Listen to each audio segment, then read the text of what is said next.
teman-teman, siapa nih yang suka makan sayur dan buah-buahan? Ternyata sayur dan buah-buahan sama seperti manusia loh. Mereka juga punya anggota tubuh seperti batang, daun, akar. Kemudian ada lagi namanya biji, bunga, dan buah. Dan sekarang kali ini kita akan belajar materi tentang bagian tubuh tumbuhan. Simak baik-baik ya. Halo teman-teman, Assalamualaikum warahmatullahi wabarakatuh. Sekarang kita akan belajar ilmu pengetahuan alam dan sosial. Video kali ini kita akan belajar tentang bagian tubuh tumbuhan. Bagian-bagian tubuh tumbuhan. Yang pertama ada yang namanya akar. Akar berfungsi untuk menjaga tumbuhan agar tetap berdiri kokoh. Fungsi utama akar untuk menyerap air dan unsur hara di dalam tanah untuk disalurkan ke organ daun. Akar juga tempat menyimpan cadangan makanan dan sebagai alat perkembangbiakan pada beberapa jenis tumbuhan lain. Selain itu, ternyata akar punya fungsi lain loh.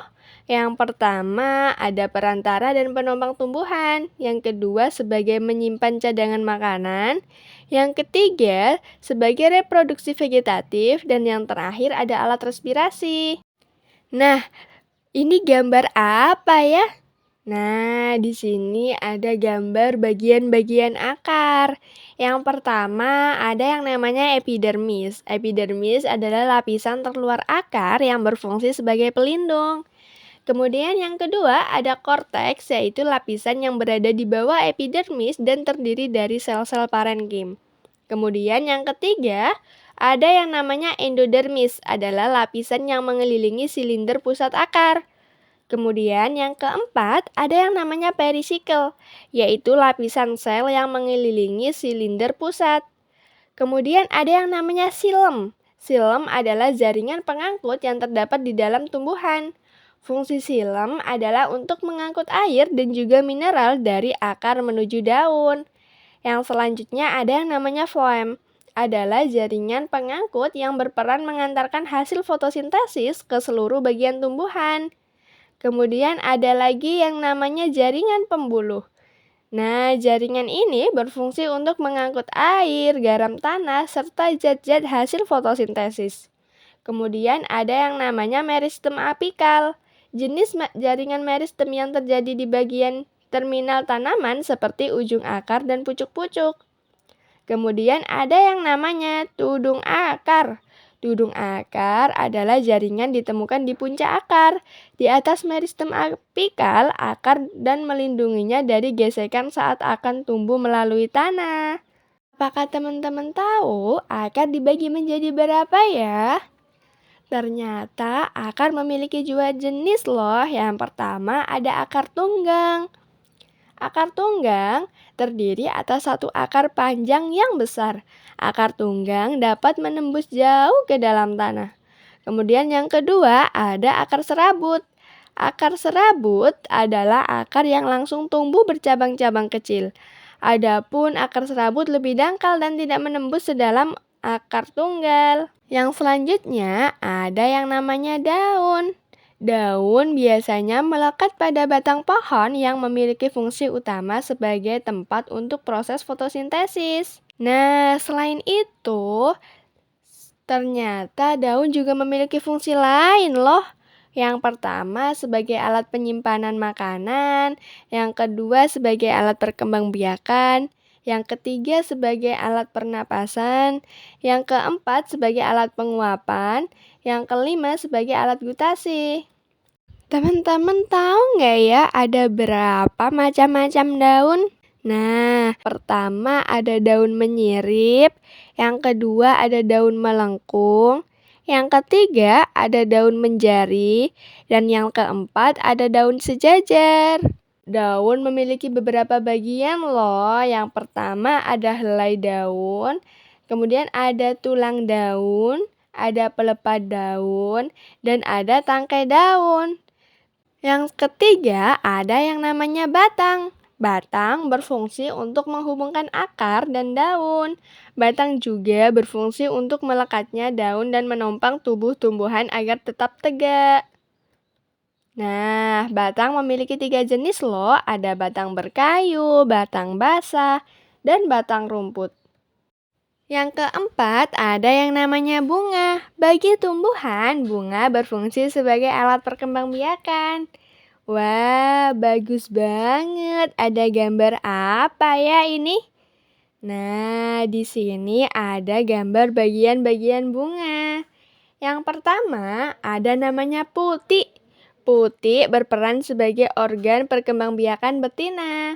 Kemudian di sebelahnya putih ada yang namanya benang sari. Benang sari berperan sebagai organ perkembangbiakan jantan. Kemudian yang bagus sekali ada namanya mahkota bunga. Mahkota bunga berfungsi untuk menarik serangga agar hinggap pada bunga dan membantu penyerbukan. Kemudian yang tengah nih, ada namanya bakal biji. Bakal biji berfungsi sebagai tempat bertemunya sel gamet jantan dan betina. Ada yang namanya kelopak bunga. Kelopak bunga berfungsi sebagai pelindung mahkota bunga saat masih kuncup. Nah, kemudian yang paling bawahnya bunga tuh ada namanya dasar bunga. Dasar bunga berfungsi untuk membuat mahkota bunga tetap melekat dan tidak berjatuhan. Kemudian yang paling bawahnya lagi ada namanya tangkai bunga. Tangkai bunga berfungsi sebagai penyongkong cabang bunga. 5 adalah biji. Proses akhir perkembangbiakan di bagian bunga akan menghasilkan biji. Biji juga sebagai alat perkembangbiakan jika ditanam dapat tumbuh menjadi tumbuhan baru. Nah, di sini kakak punya gambar bagian-bagian biji nih. Yang pertama yang paling luar ada namanya kulit biji. Kemudian yang setelah kulit luar ada namanya inti biji. Kemudian yang paling dalam ada namanya tali pusar. Kemudian ada yang namanya pusar biji. Yang keenam ada yang namanya buah. Nah, di sini kakak punya gambar bagian-bagian buah loh. Kira-kira ini gambar buah apa ya? Nah, di sini ada gambar buah mangga. Buah mangga memiliki 4 bagian. Yang pertama ada yang namanya exocarp, adalah lapisan kulit buah. Kemudian yang kedua ada namanya mesocarp, adalah lapisan tengah pada dinding buah yang disebut dengan daging buah. Kemudian yang terakhir ada namanya endocarp, adalah lapisan yang mengelilingi bagian biji. Nah, teman-teman sekarang coba tebak ya bagian tumbuhan apa yang berfungsi sebagai tempat untuk proses fotosintesis adalah A. Batang, B. Akar, C. Daun.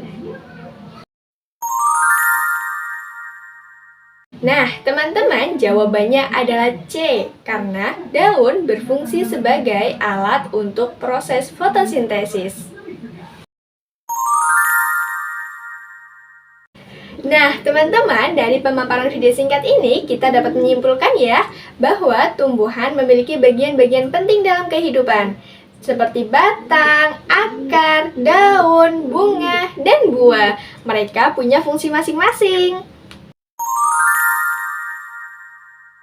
Nah, teman-teman, bagaimana? Seru banget kan belajar tentang bagian tubuh tumbuhan? Sampai sini dulu ya, sampai jumpa. Assalamualaikum warahmatullahi wabarakatuh.